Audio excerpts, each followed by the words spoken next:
Arline, nós estamos chegando ao fim da nossa conversa e eu queria fazer duas perguntas que eu sempre faço aos nossos convidados e convidadas antes das despedidas. A primeira, qual livro você gostaria de sugerir aos nossos espectadores? E a segunda, qual filme ou série poderia indicar a quem nos acompanha? Breno, você faz essa pergunta depois de alguns lançamentos da editora Tabla maravilhosos. Então, o primeiro livro seria Meu Nome é Adam, de Elias Huri. Elias Huri é libanês. No entanto, na sua juventude, ele foi fedai, ou seja, ele se juntou aos fedaim, aos combatentes pela Palestina, até que foi ferido e aí passou a, digamos, a escrever e abandonou a militância. E ele, boa parte dos seus livros são sobre a Palestina. Com essa trilogia, porque Meu Nome é Adam é o primeiro de uma trilogia, ele atinge, Breno, assim, um nível literário, de descrição da Palestina, de profundidade de reflexão sobre a Palestina, e ele traz informações contadas com uma destreza que, assim, realmente, depois da página 80, né, eu recomendo a pessoa, o leitor, a passar da página 80, porque ele começa o livro falando de histórias árabes clássicas. Então, ele traz histórias antigas e começa a entrelaçar essas histórias no seu personagem central. E depois essas histórias saem, depois da página 80, e ele entra mesmo na Palestina. Essas histórias, eu sei que elas vão voltar no livro 2 e 3, por isso que elas estão lá no começo. Mas, às vezes, a pessoa não entende muito bem onde é que ele quer chegar, então passe da página 80, que você não vai se arrepender. É um livro maravilhoso, traduzido pela Safa Jubran, colega minha no departamento de árabe, departamento de letras orientais, traduzido diretamente do árabe também, muito bem, né? Um trabalho muito bonito. Vale a pena. Sim, estão dizendo aqui que ele também é autor de Baba Shams, Porta do Sol. De fato, é outro belíssimo livro do Elias Huri. Muito bem. Filme e série? Então, quando vocês me perguntaram isso, eu pensei, puxa, mas eu estou falando do Elias Huri, eu vou justamente recomendar, então, o filme que foi feito por Yusri Nasrallah, um diretor egípcio, baseado no Baba Shams, no Porta do Sol. Uma vez eu perguntei para o Elias Huri, né? Falei, Elias, eu tive num workshop com ele e eu perguntei para ele: você gosta do filme? Ah, gosto, legal. E você acha, né? Ele, mas não tem nada a ver com o livro. Então ele foi muito simpático, ele falou: não, eu gosto do filme, mas não tem nada a ver com o livro. E de fato o filme é muito diferente do livro, mas é um filme que vale muito a pena. Ele deve estar acessível, né? Aberto no YouTube, porque já é um pouco antigo. Vale a pena, muito, muito bom. Agora, eu queria também aproveitar esse espaço, Breno, porque, sabe, falar um pouco da juventude brasileira. Nossa, tem um jovem chamado Pedro Vargas, que eu conheço desde que ele tem 6 aninhos de idade, porque ele estudou a escola inteira com a minha filha, aliás, fez faculdade com ela também, e ele está em Cannes com o filme que ele fez, que se chama Solos. É o filme de formatura na FAAP, e olha, Breno, é uma turma que está tão assim, uma juventude fazendo filme tão bem, tão bonito, e que teria que assim ser mais talvez incentivado, né? Assim, dar espaço para eles dentro da produção nacional, a gente prestigiar. Então, eu queria terminar esse momento prestigiando o cinema dos nossos estudantes, né, que estão conseguindo reconhecimento internacional. Perfeito. Então, vou aqui, já que nós estamos chegando ao fim da nossa conversa, eu queria te fazer duas perguntas que eu sempre faço aos nossos convidados e convidadas antes das despedidas. A primeira é qual livro você gostaria de sugerir aos nossos espectadores? A segunda, qual filme ou série poderia indicar a quem nos acompanha? Olha, eu estou lendo, e é mais nesse debate sobre a austeridade fiscal, esse livro de Mark Blitt, que é um escocês, Austeridade, uma ideia, a história de uma ideia perigosa. Eu quero dizer a você, Breno, que eu fui presidente da Comissão de Assuntos Econômicos, e se tem uma coisa que eu passei minha vida inteira foi se posicionando contra políticas fiscais rígidas, de austeridade, como essa que está no arcabouço, né? Eu assisti um filme agora, recentemente, que eu acho que é muito importante para o momento que a gente está vivendo, falar dele, Argentina, 1985. Não sei se você viu, mas esse filme fala da decisão da Suprema Corte Argentina em julgar os militares, né? Coisa que não houve aqui no Brasil, né? E foi lá General Videla, todo mundo, e foi uma luta política. Eu chamo a atenção que agora houve uma decisão do ministro Alexandre de Moraes que eu considero muito importante, que os militares envolvidos nos eventos da tentativa de golpe do 8 de janeiro vão ser julgados pelo Supremo Tribunal Federal. Eu acho, inclusive, que a CPMI não deve se furtar a convocar militares. Tem que convocar esse tenente-coronel Mauro Cid, tem que ver a participação do general Heleno, entendeu?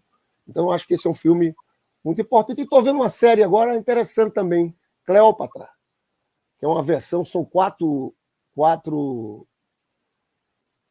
capítulos, e ele descreve uma rainha Cleópatra negra, entra nesse debate também da questão racial do que era ali, e é um filme, é uma série bem interessante. Professor, nós estamos chegando ao fim da conversa, e eu queria fazer 2 perguntas que sempre faço aos nossos convidados e convidadas antes das despedidas. A primeira é qual livro gostaria de sugerir aos nossos espectadores? A segunda, qual filme ou série poderia indicar a quem nos acompanha? Olha, eu vou mencionar, obviamente, eu estou concluindo um livro, né? É um livro de propostas de reforma militar, né? Apontamentos com a reforma militar. Então, eu abro diariamente muitos livros, mas tem Breno, que me parece, que me acompanha há muitos anos e que retrata, né, que é o Sertões do Euclides da Cunha. Ele retrata a perturbação institucional em que vivem as Forças Armadas, combatendo brasileiros e, ao mesmo tempo, se reclamando defensores da comunidade nacional. O outro, o filme, é um filme que eu assisti ainda na infância, foi a maior produção cinematográfica de todos os tempos, é o Ben-Hur, né? Por quê? Porque pela primeira vez acolá, eu nunca vi uma coisa, uma ilustração mais eloquente de como a tecnologia mais avançada pode estar associada ao que há de mais atrasado no ser humano, que é o escravismo na Marinha. As marinhas. Essa aí é a cena essa aí é a cena da corrida de biga, né? Mas a cena mais impressionante não é essa. Para mim, desde criança, a cena mais impressionante é ver os escravos, né, condenados a morrer acorrentados no interior dos navios, porque a função deles era remar. Então, essa é a cena mais chocante. O quanto a Marinha é associada ao escravismo, à escravidão. A potência militar. Isso é uma marca que ainda não foi desfeita, sabe? Eu compreendo a rejeição da Marinha ao nosso almirante negro, né, como uma revivescência da associação inadmissível entre Força Armada Nacional e o espírito escravista. Qual livro você gostaria de sugerir aos nossos espectadores e qual filme ou série poderia indicar a quem nos acompanha? Olha, filme ou série, tem um filme do Ken Loach, que é um documentário, que chama Espírito de 45. Eu acho ele bastante adequado para os dias de hoje, para a gente pensar as transformações possíveis no capitalismo, né? Porque esse filme ele mostra justamente o que aconteceu no pós-guerra e que mudou completamente a concepção de Estado na Europa e mesmo nos Estados Unidos, né? Os estados de guerra são estados onde é o governo que comanda a organização dos recursos da sociedade, não tem livre mercado na guerra. Então você vence um inimigo comum e aí sai da guerra. E, bom, agora, já que a gente consegue organizar a economia para vencer o inimigo, a gente consegue organizar a economia para vencer os inimigos internos. A fome, a falta de moradia, a falta de educação e etc. Então, o espírito de 45 era o que é possível fazer, né? E isso mobilizou a sociedade, no caso da Inglaterra, né, que votou nas eleições de 45 num socialista chamado Clement Attlee, que ganha as eleições do Churchill, que era um herói de guerra, e implementam uma série de reformas no NHS, que é o SUS deles, né, estatização de vários setores, um sistema de transporte inglês, uma reforma de moradia imensa, enorme, e condiciona, vamos dizer assim, nos próximos anos e décadas, o que é o estado de bem-estar social no caso da Inglaterra. Então, veja, é um documentário interessante que permite sonhar um pouco com transformações no mundo. E, ao meu ver, a gente vive um momento em que não dá mais para continuar assim, Breno, na Europa, nos Estados Unidos, que a gente vê uma decadência dessas formas de organização social, dessas democracias, e a gente precisa visualizar horizontes de mudança. Você já indicou filme? Você quer indicar alguma série? O livro eu indico o nosso. Aqui, ó, deixa eu só passar aqui para a gente ver a cara das ilustrações. Está aqui o Lula e a Dilma. A gente é crítico, veja, ao choque recessivo. Essa é uma narrativa que está em disputa em tudo que é lugar. Na mídia, ela certamente não é hegemônica. A gente diz, olha, a crise de 2015 e 2016 não foi excesso de gastos dos anos anteriores, foi um choque recessivo. É o governo puxando o freio de mão da economia, sendo condicionado aí pelos capitalistas. A perspectiva de classe está no nosso livro o tempo todo, tá? Representado pelos capitalistas, pelos trabalhadores. Então, é esse livro que é o que eu recomendo no momento para vocês. Mercedes, estamos chegando ao final da nossa conversa. Eu queria fazer 2 perguntas que a gente sempre faz aqui no 20 Minutos aos nossos convidados, antes das despedidas, que é qual livro que você gostaria de sugerir aos nossos espectadores e também, se tiver alguma série ou filme que gostaria de indicar para quem está acompanhando agora. Eu indiquei 2 livros, e aí eu vejo meu viés, quando eu fui pensar nos livros que eu estou lendo, aí eu vi, poxa vida, eu mesmo na hora do lazer, eu vou procurar coisas que têm a ver com a minha área do conhecimento.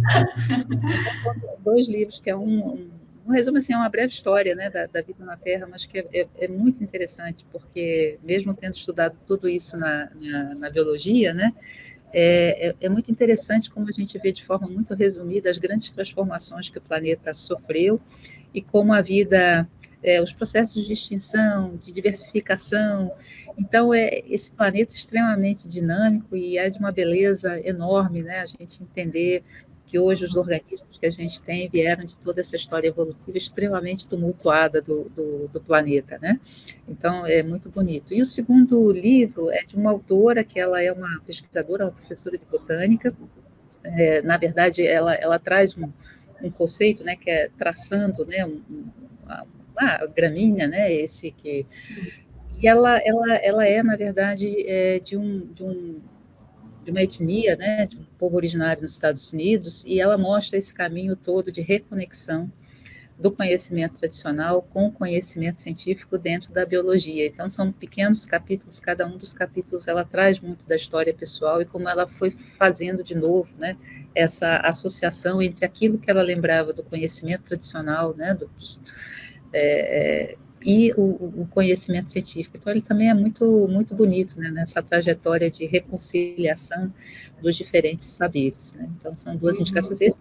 Eu já vi uma tradução agora já em português, eu não lembro como é o nome da tradução em português, mas eu vi que ele já foi traduzido para o português. Desse último aqui, o Brandy Sweetgrass.